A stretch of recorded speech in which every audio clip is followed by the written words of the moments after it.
Hey, Raymond here from the Beginner Photography Podcast, and I think that Hanson's Christmas album, Snowed In, is the best holiday album ever. Okay, let's get into today's interview. Welcome to the Beginner Photography Podcast with Raymond Hatfield, the podcast dedicated to interviewing world-class photographers to ask them the questions you want answered. Whether you want to be the world's best wedding photographer, family photographer, pet photographer, or you just want to take better photos of your kids growing up, we will get you to start taking better photos today. Here with you as always, husband, father, home brewer, LA Dodgers fan, and award-winning Indianapolis wedding photographer, Raymond Hatfield. Hey guys, welcome back to this week's episode of the Beginner Photography Podcast. As always, I'm Raymond Hatfield, your host and fellow photographer. I'm excited to have you guys here this week. It has been very busy for me. I've been working on a ton with my business and even in my personal life. This past weekend, I got to shoot a wedding that had dueling pianos. There was no DJ, there was no live band. It was dueling pianos, and I've never seen anything like it. And you know, maybe it's just me. The company who does it has obviously been around for a while, so I know that they do lots of weddings, but it was the first for me, and I had a blast. It was truly something that was unique and just really got everybody excited and going. They kept the party alive, and it was a blast to see.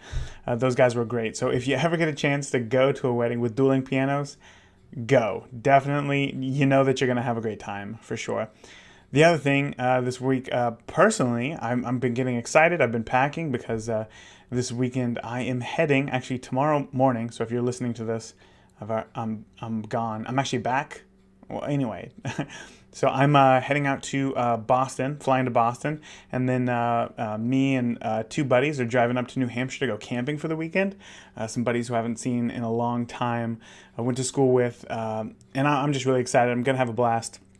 And I thought about, you know, what I'm going to bring to kind of remember the story by, like in photos or video or anything like that. And I thought, well, I'm definitely going to bring a drone. It's a beautiful location. And then I found out that I broke my drone, so I got to send that in, so I can't bring that. And then I thought maybe I'll bring my X Pro 2, but then I thought, yeah, with the lenses, and like I really think that it's going to be more about hanging out instead of like capturing a bunch of photos. I just like for a situation like this, I really want just like some snapshots and something not as planned out, but something that I'll still be able to remember it by. And I know that I bet I feel like a broken record here, and I promise you guys, I'm not sponsored by GoPro at all, but I'm only going to bring my GoPro. Like, that's it, my GoPro and my phone, because those things are going to be the least amount of friction in being able to capture something that I will want to remember and still have a great image quality to be able to do something with those photos and remember my trip by. So kind of the point of me saying that is that you don't always have to bring all your gear wherever you go. And I'm sure that you've heard me say that before, but there's plenty of situations that just don't require all the gear in your bag. So that's it.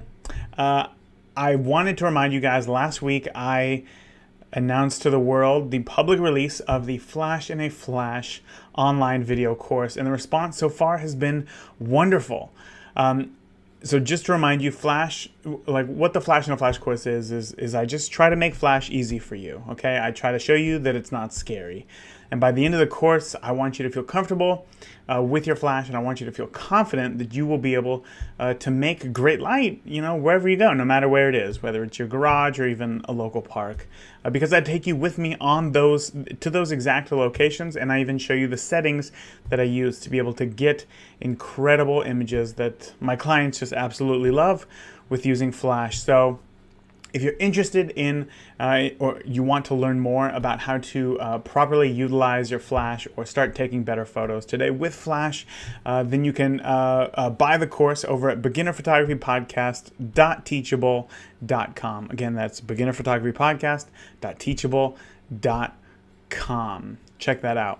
So we are going to get into this week's interview. I'm really excited for this one. Today's guest is a landscape photographer whose passion for photography came actually from another passion of his that you'll learn about in the interview. And I think that you are going to really love his story, or at least resonate with it to some degree, even if you don't climb mountains every single weekend, 14,000-foot mountains. So without giving too much away, we're going to get into today's interview with Matt Payne. Today's guest is the host of the F-Stop Collaborate and Listen podcast, a landscape photographer from Colorado who is on a mission to leave this world in a better place than when he found it. Today, I'm excited to chat with Matt Payne. Matt, thank you so much for coming on the podcast.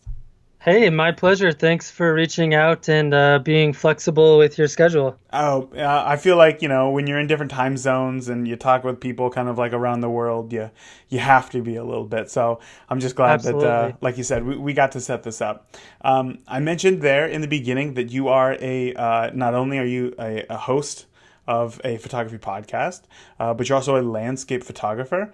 But I kind of want to know, I want to start from the beginning.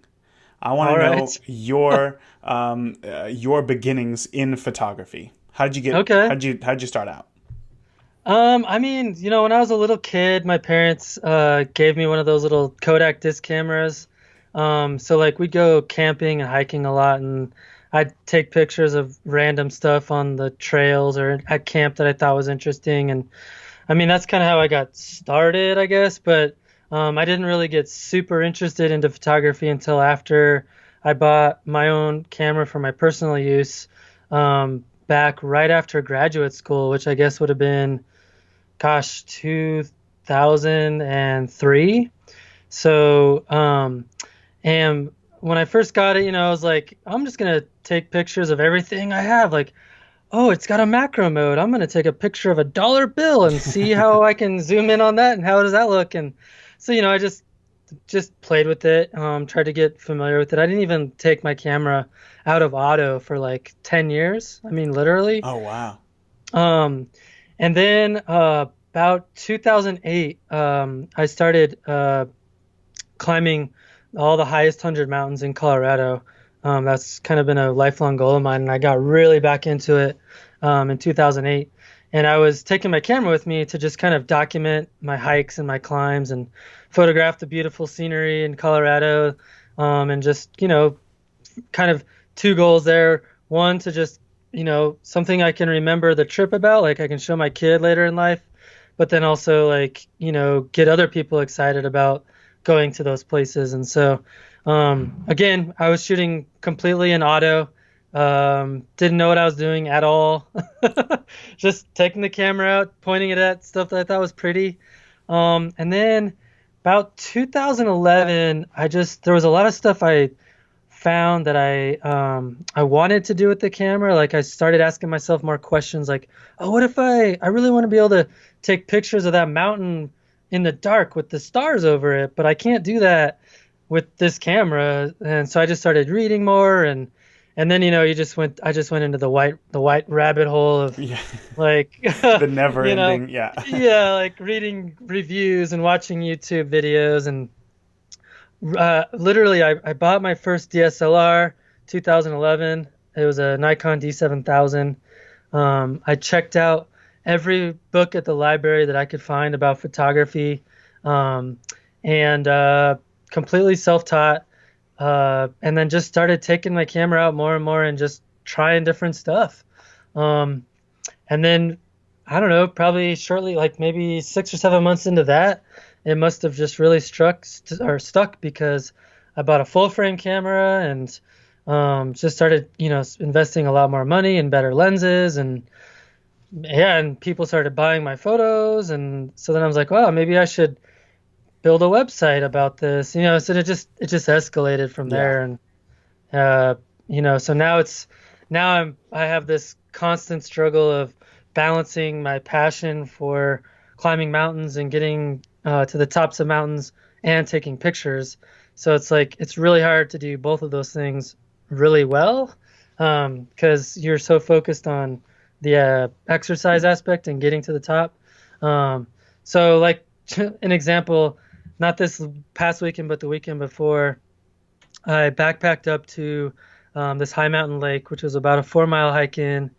I set up my camp, and then while I was cooking dinner, I took my camera down to the lake, shot sunset, set my camera up on a time lapse, photographed the Perseid meteor shower for like 6 hours, slept in my tent, got up, got my camera, and then I climbed the mountain in the dark that I needed to climb, and then shot sunrise from the top of the mountain. Oh my God. So yeah, so I like 2 or 3 hours of sleep maybe, and I got to shoot sunrise, Perseids, and the sunset. So Wow.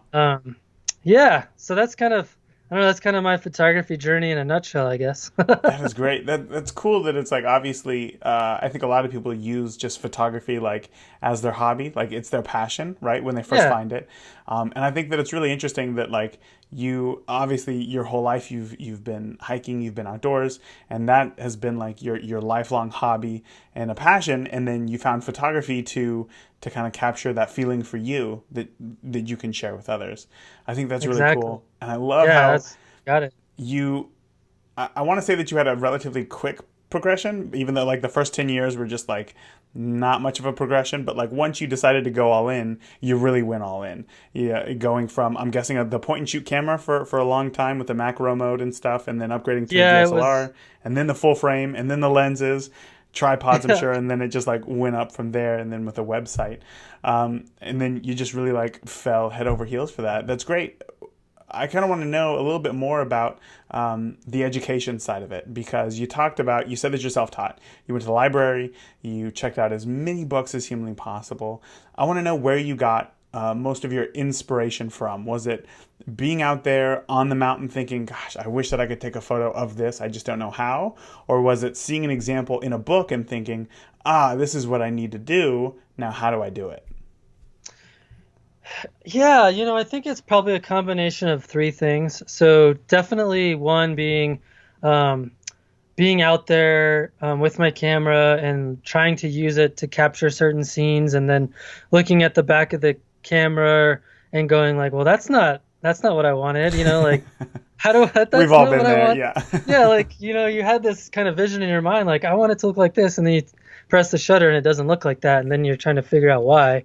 Well, it's like, oh, I'm in auto and like I need to have more control over my camera. And so it started kind of there, like just being super curious about how to achieve the results that I had in my mind. And then kind of the same thing like with the books, like I just read a ton of books and like got a lot of ideas on different types of things to shoot, like not just outdoors, but like portraits and like using your flash to do some creative stuff. And I just tried it all, I just experimented constantly. I remember I would spend like a couple hours a night, like after I got my DSLR, just like I'd go in a dark room in my house, turn out all the lights, and I'd get like a one of those laser pens. Oh yeah. And I'd like write on the wall and stuff, like do long exposures and just silly stuff like that, just to like Give have that a better practice. understanding of settings and things like that. So it was just experimentation and trying new stuff to see what I could make.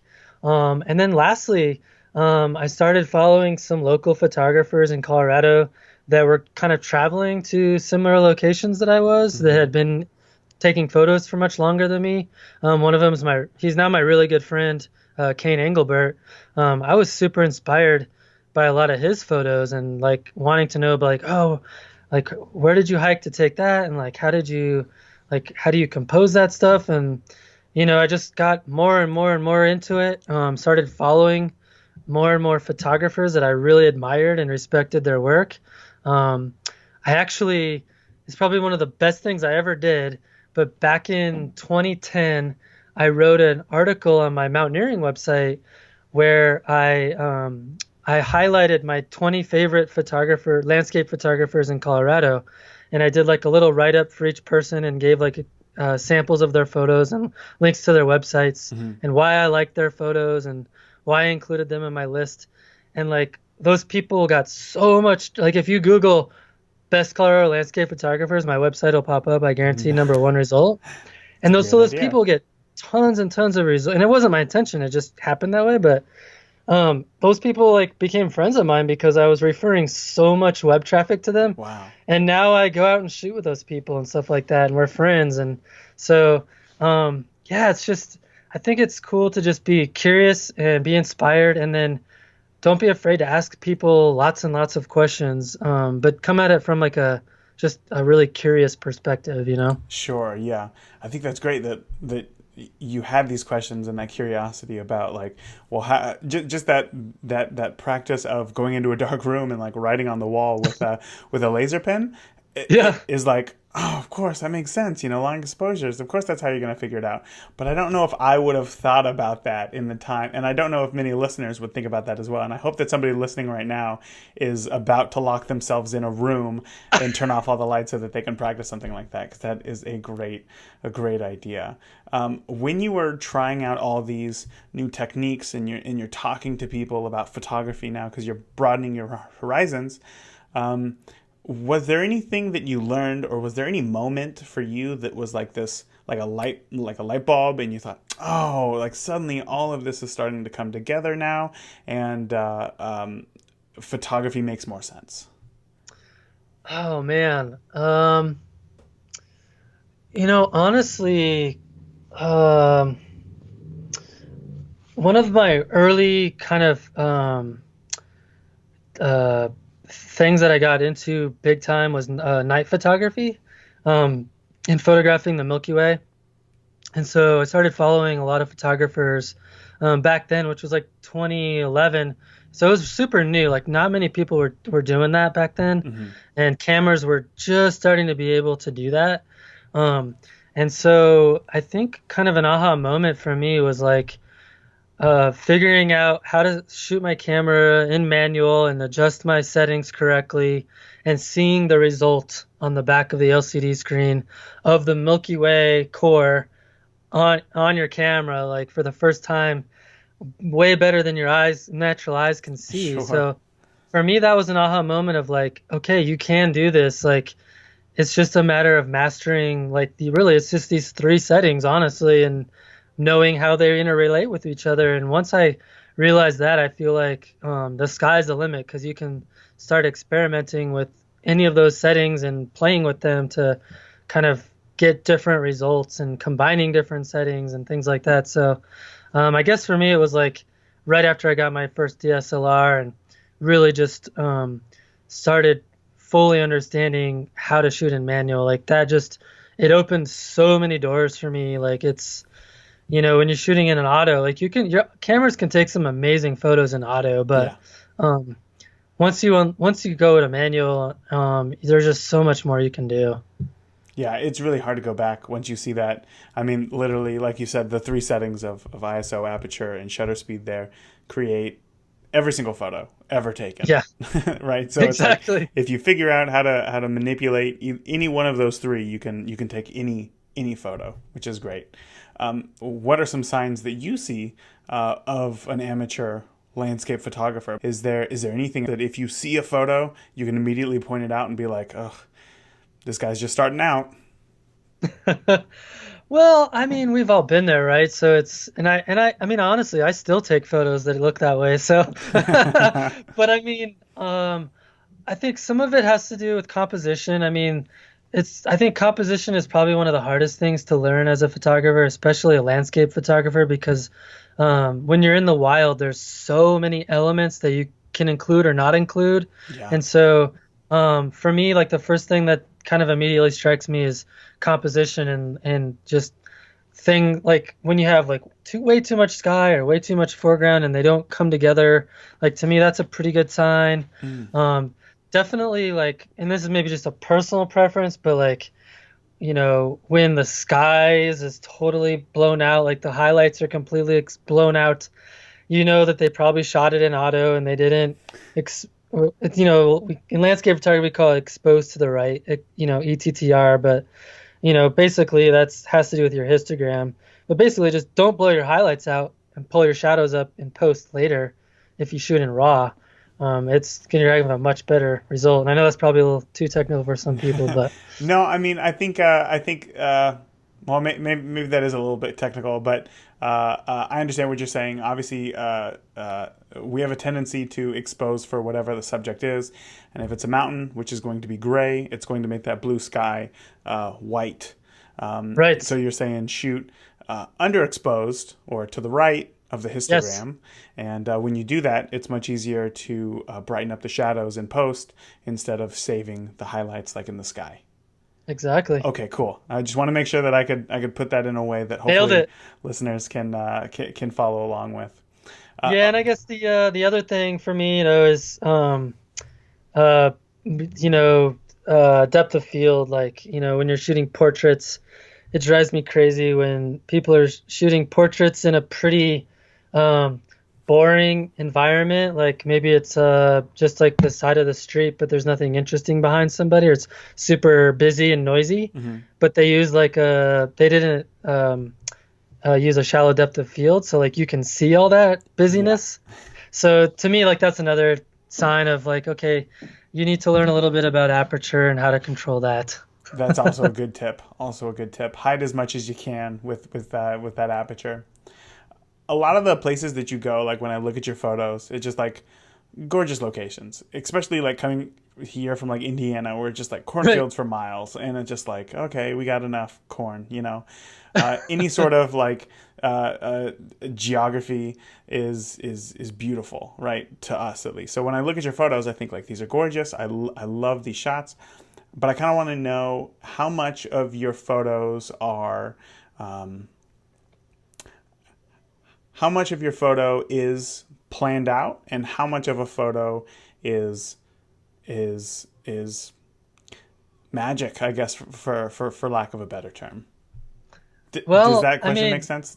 it does. Okay. So, landscape photography is an exercise in expectation management, and if you go out into the field with this preconceived notion of the exact shot you're going to get with the exact clouds you want to see, um, you're going to be disappointed probably 85% of the time. Sure, And sure. there's nothing wrong with like studying the weather and like knowing, okay, when the weather pattern looks like this, I know I can go to that location and there's a pretty good chance the clouds are going to look good or whatever. There's nothing wrong with that. I mean, that's honestly like probably the best you can do to maximize your luck. But I don't know, I'd say in the last probably 2 years of shooting, I've kind of just been more open to finding what's there when I get there and trying to get to know a location, kind of walk around, explore it, see what's there.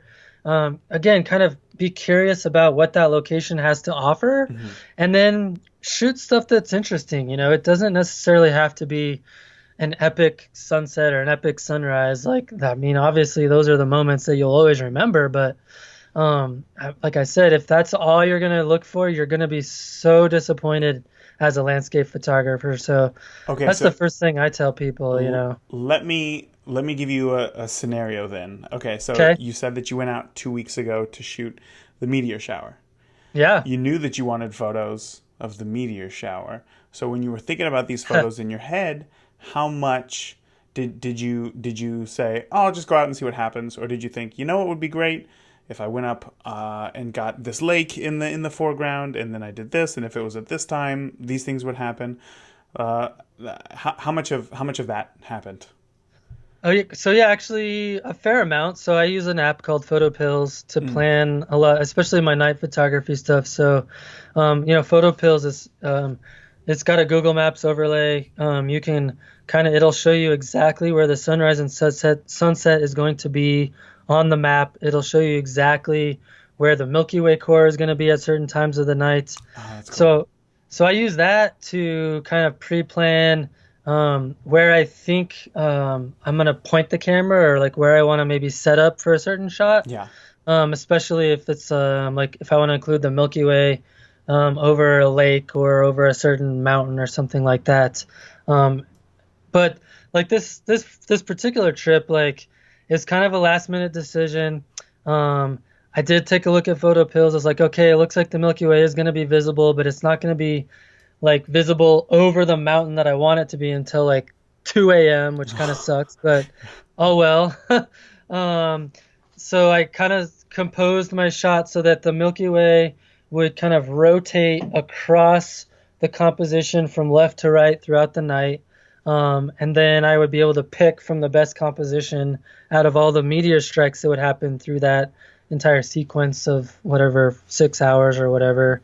And then in terms of like any other planning beyond that, I mean, sometimes you get to a location and you have this preconceived notion of where everything's set up, and then you realize like the foreground's really boring, or gosh, that mountain over there is way cooler looking than the mountain I thought I had in mind, So Why did I climb this one? Dang it. yeah, so you just kind of have to be open to like, I don't know, changing your plans. I think that's okay. Yeah. What do you do in that situation? You show up and you're like, "Oh, this foreground is boring. The light is not what I was expecting at all." Do you still try to, for lack of a better word, do you try to force something, or do you just pack the camera away and just say, well, it didn't turn out like I wanted to today? Well, I mean, this past trip is a good example. So I had found this really cool composition where I had this great scene reflected in the lake. I actually just put it on Instagram today.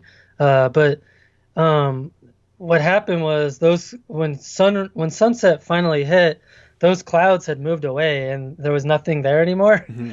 But there was great clouds over here to the west over a different set of mountains. So what I did is I was like, okay, I think those are going to light up. So I just picked my camera up, walked about halfway around the lake, found a different composition, and then recomposed and shot that scene at. So I don't know. I look for things that, I'm just flexible. I don't know. Yeah. And it's one of those things you have to. The more you get out and the more you do it, the faster you can set that stuff up and be open to changing your perspective and looking for things. But sometimes it can be kind of a last minute like dash, and you're frustrated and you're chasing light that may or may not materialize. So I don't know. I think it's okay to it's also okay to like just stick with what you had in mind and let it ride it out.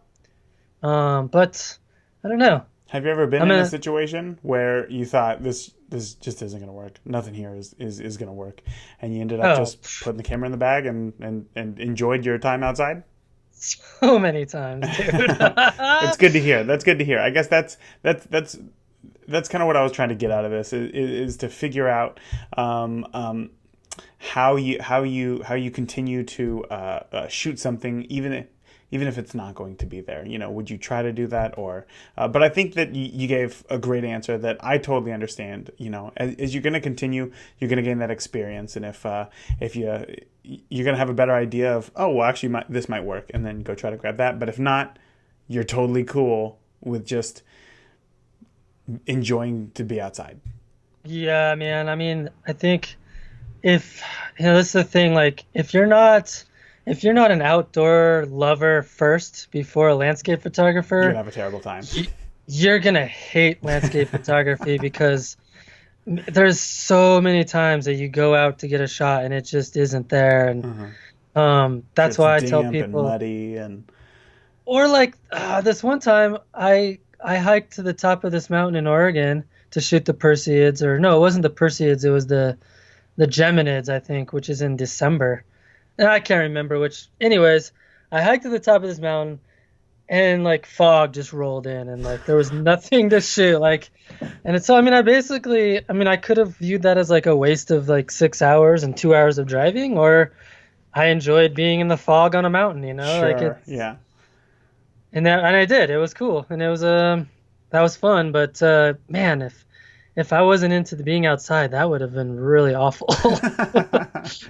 Yeah, I can imagine that. I think it's hard for me to like wrap my head around that concept, because as a wedding photographer, it's like I feel like I have to show up and perform, because if I don't, and I don't create something interesting, I still have to create something. You know what I mean? Yeah. So I love to hear that perspective from other photographers as to how they view photography, and if things don't work out, what they do for damage control. So that's awesome. Well, and the other thing that I would say about that is, it's easy to get discouraged or give up, or like, oh, the shot I wanted isn't there, so I'm just going to put my camera away and hike out or go home. But honestly, that's a good opportunity to maybe like get out a lens that you don't use very often, or like try some macro shots on something you found on the ground that looks interesting. I mean, there's so many opportunities to just experiment, like, and just get shots that you normally wouldn't have gotten if you just didn't think like, okay, how can I, like, maybe I'm gonna use a telephoto and like zoom in on a leaf that's on that tree and see if I can blur out behind it and what would that look like. So I don't know. I think sometimes you just got to make the most of what's actually what nature provides for you, you know? Yeah. Geez, that's going in the memorable quotes section of this podcast, because that was totally solid advice to just get out something new and see what happens. I love that. On a more personal note, on your website, it says that in your About Me page, it says that your parents had instilled a strong sense of ethical appreciation for the wilderness in you, and that your father had taught you to tread lightly and to preserve the fragile tundra and ecosystem of the highest places. I love that. Can you tell me, or the listeners, how we can be more ethical photographers if we want to go out and shoot landscapes? Yeah, absolutely. So, I guess the first thing I would tell people is uh, take a pause. You know, what is it about a particular location that could be fragile or be damaged or be impacted by your behavior as a photographer, whether that be um, you know, a whole bunch of flowers or like, in Death Valley, people driving all over the mud and stuff like that. Yeah. Or even better yet, like how can you leave a place better than the way you found it? Um, and I think another thing I like to tell people is, the leave no trace principles are really good in terms of educating yourself about like what is the best way for me to conduct myself ethically in the outdoors and not make an impact on these places that we love, that we want to photograph. Um, but honestly, I think it's a lot of it just has to do with mindfulness, because when we're out there as landscape photographers trying to nail that shot, I think sometimes we get really caught up in this mentality of like, I have to get the shot, or I have to get a shot. I have to get something that's better than what someone else has gotten, or and then I think it forces us to behave in ways that maybe aren't so becoming of ourselves in terms of who we are as people, and how it reflects upon what we actually think of a place. Because I know I've personally had moments where I go to a spot and I'm like, oh, what if I just went over a few more feet over there, but oh man, there's a bunch of flowers right there. Like should I step on those flowers? I think if you just slow down and think about what your impact is going to be, I think just that moment of reflection, I think, is critical. That's great, because obviously, like you said, you're out there in nature first, and then you're taking photos kind of second.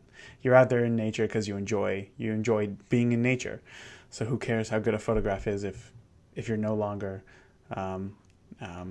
being kind to nature?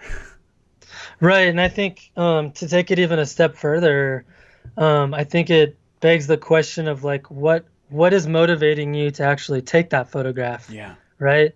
So what I've found is that if your motivation is purely selfish and or revolving around monetary gain, I find that when you're in that mentality, you tend to do things as a person, and I think this could really be any person. You tend to do things that maybe later you won't be proud of, as a, like reflecting back, like, oh, I guess that was kind of silly. Like, why did I do that? It's like Um, that term, doing it for the gram. Doing, like, you right. do ridiculous things just for Instagram. I read a story of a woman who put herself more than $100,000 in debt, like in airfare and like fancy clothes and like new stuff, just so that she could take pictures of herself in these locations, just so that she could post these photos on Instagram. And when she got back, she was like flabbergasted that she was broke. And I was like, "What are you Holy talking cow. about?" Like, "Oh my gosh, when you just do it for Instagram, you're having the wrong motivation there." And I picked that up from that answer. I love that. Yeah, absolutely. Um, What would you say are some like common misconceptions that people have about being a landscape photographer? Gosh, common misconceptions. Well, I guess the first misconception I feel like that really should be exposed, and it's a tricky subject, but I would say 99% of the landscape photographs that people view on a daily basis and greatly admire have almost assuredly been altered in some way. And that's where the artistry side of landscape photography comes in terms of post-processing.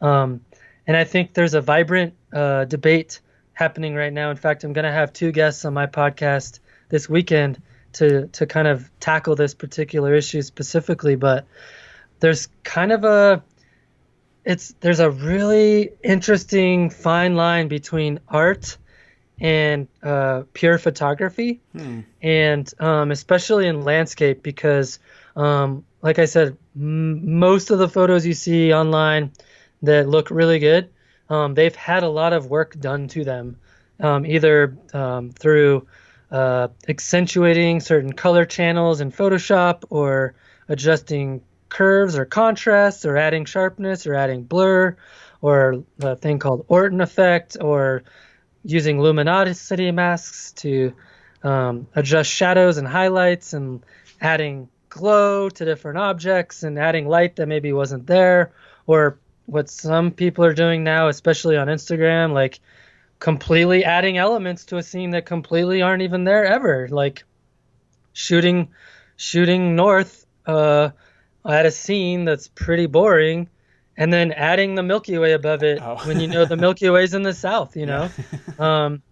There's a lot of it's just really interesting right now, the line between art and fantasy, and art and purism. It's the debate is alive, and I kind of personally fall kind of in the middle somewhere. But yeah, I'd say for those of you out there, if you looked at it like a Peter Lick photo, chances are half of that photo is not real.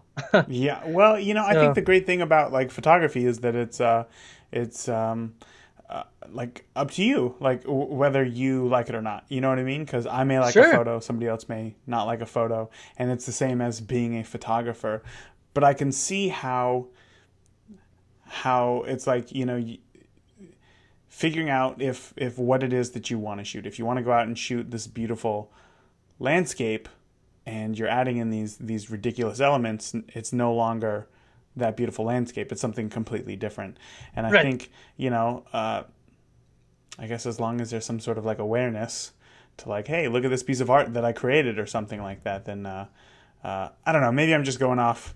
I'm not like in the world of landscape photography, but I see how there's multiple sides to the story. Well, that makes sense. I mean, you guys have the same challenges in the portrait world. I mean, you take guys like Jake Olson, who, like, I mean, he composites scenes. I mean, you can see like in his tutorials, like there's all kinds of crazy stuff that people are doing out there where they'll shoot a scene and then they'll like completely change entire elements of the background to a scene that they didn't even shoot the portrait at. So I mean, it's not uncommon in photography to do that, and you know, it's all art. I get that, but at the same time, it's like I don't know.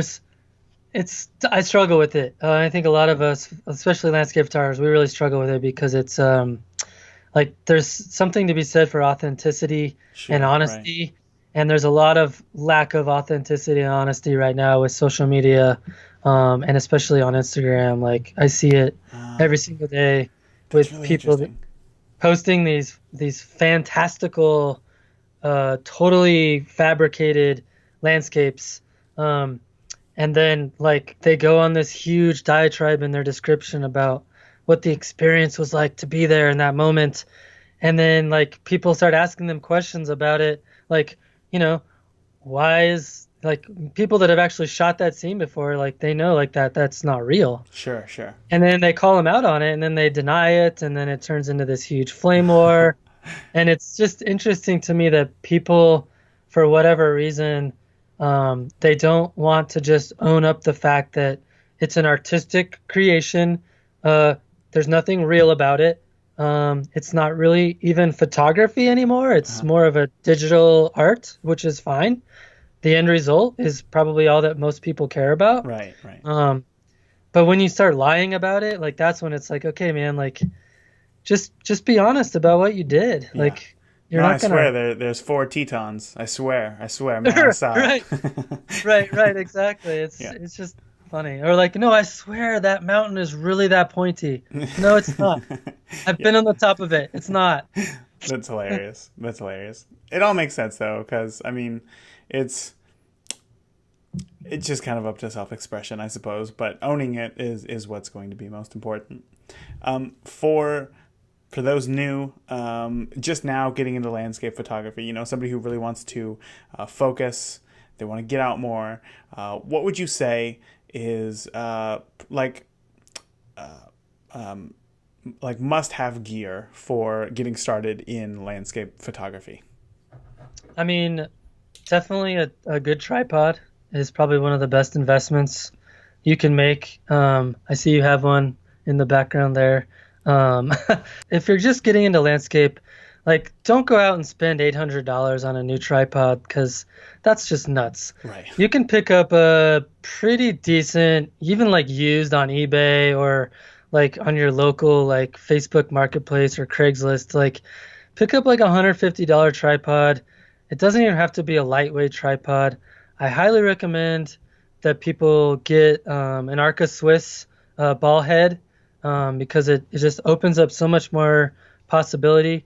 You can add either a bracket on the bottom of your camera and keep it there, or you can do what I do, and you can add, an L bracket to the camera. Oh yeah. So that you can easily switch it between landscape and portrait, and you don't have to readjust your tripod settings.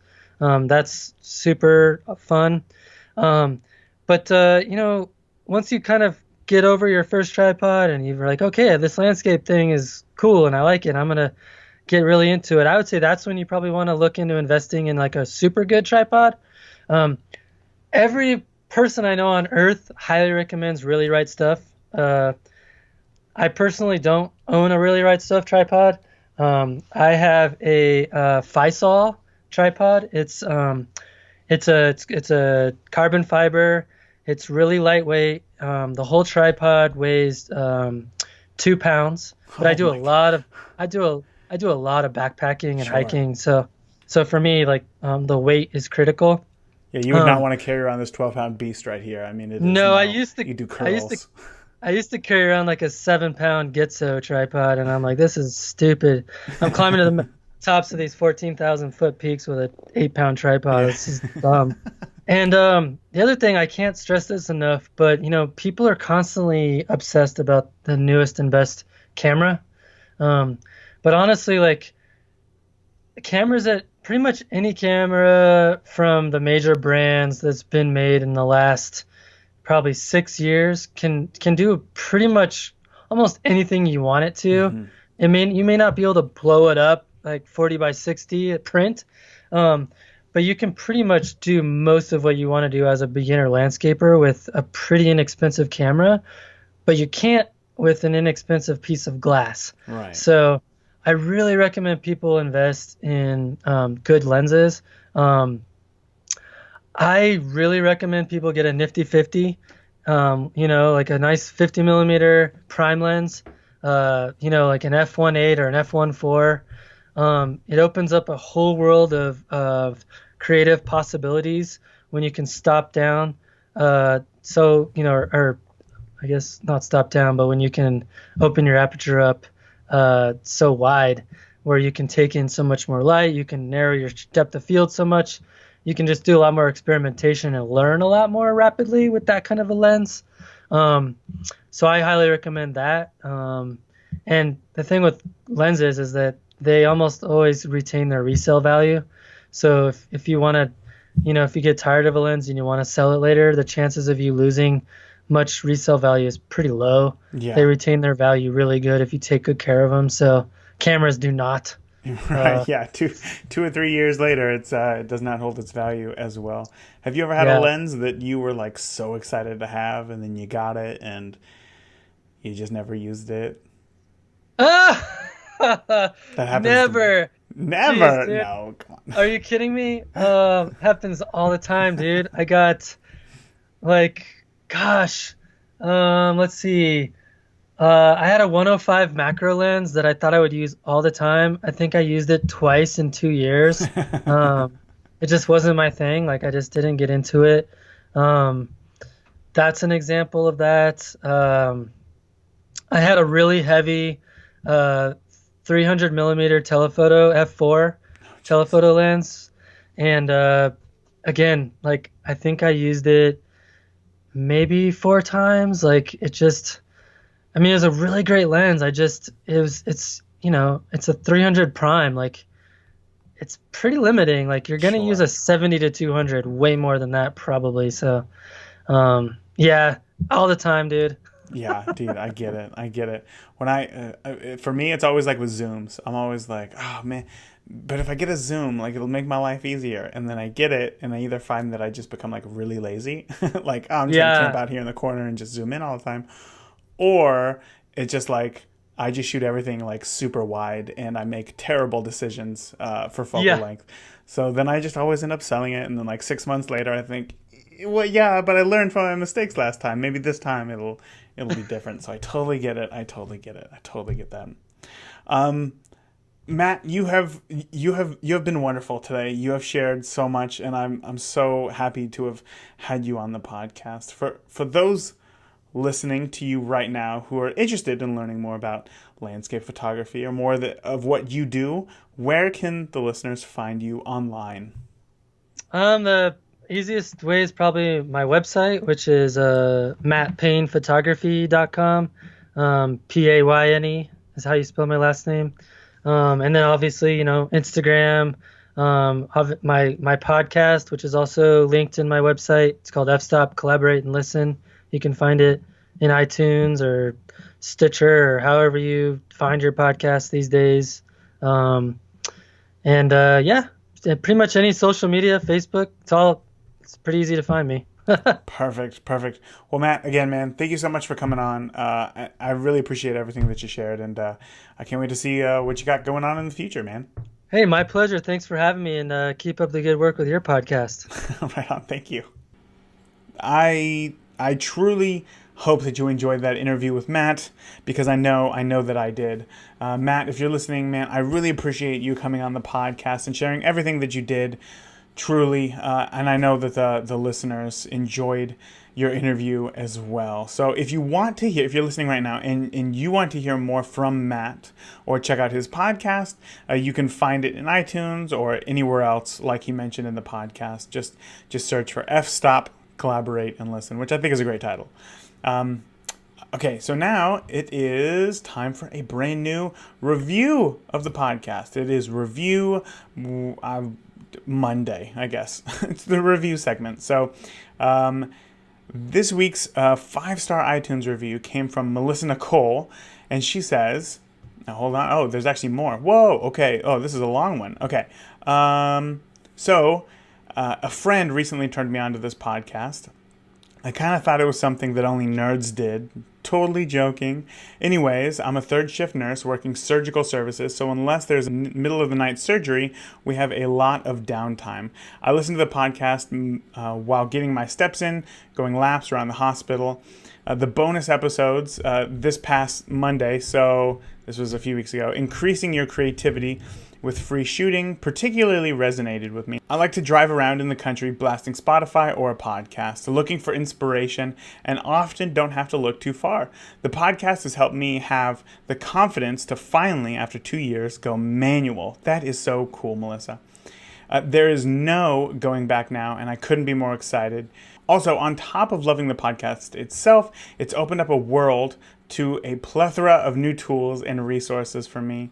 And when you talked about how you never wanted to be a wedding photographer, but then one day you just fell in love with it, that's how I feel about taking pictures of people, especially children. I love surprising myself with expressions, the wonder, the joy, the love, whatever feeling it may be that I can catch in someone's face and body language. I digress. But seriously, everyone, listen to this podcast, people. Melissa, man, I can't thank you enough for that review. That truly means so much to me. I'm so happy that you are getting so much value out of the podcast, and that it's resonating with you so much. That is something that I truly try to make each podcast episode have some information in there that people are going to pick up on. Maybe a lesson that I learned too late, or something that just doesn't get taught enough, and I'm glad that you picked up on that. So, Melissa, again, thank you so much. If you're listening and you haven't left the podcast a review, I have one request from you. If you listened to this podcast and enjoyed it at all, if there was any piece of little information that you picked up on that you truly enjoyed, if you could just take 30 seconds of your time and give the podcast an honest review in iTunes or whatever podcast player you were listening to, it would truly mean the world to me. So thank you so much. Okay, that is it for today's interview. Until next week, I want you to go out. I want you to try something new. I want you to shoot something fun. And most of all, I want you to be safe, because I love you all. And that's it. I will see you next week.